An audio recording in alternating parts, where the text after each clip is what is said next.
আজকের ডেটা আসলে আমার মনে হয় যে উৎসর্গ করা হচ্ছে সেই সব মেয়েদের জন্য যাদের অবদান জুলাইয়ে অনেক বেশি।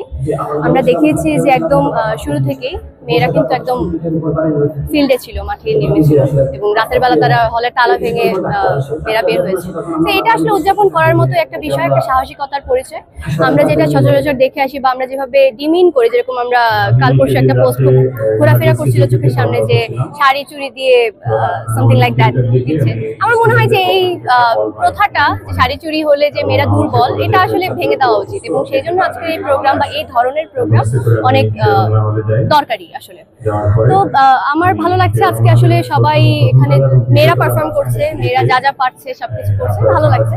এটা দরকার ছিল। আমার মনে হয় যে এতগুলো দিন জুলাইয়ের, তার মধ্যে একটি দিন আসলে মেয়েদেরকে উৎসর্গ করা উচিত ছিল।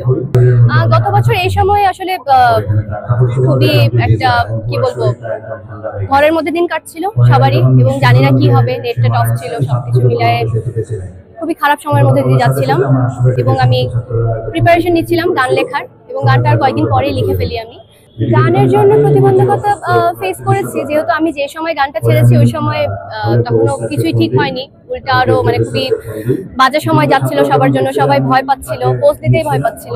সেই সময় গান দেওয়া আমার জন্য এটা তো আসলে একটু ভয়ঙ্কর বিষয় আমার জন্য।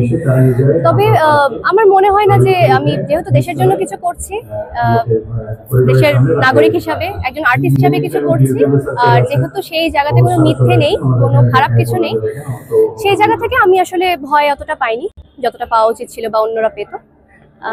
ভালো লাগছে আজকের এই বিশেষ দিনে। আমার গান থাকছে, দেশ নিয়ে গান থাকছে, আমার নিজের লেখা গান থাকছে। Thank you.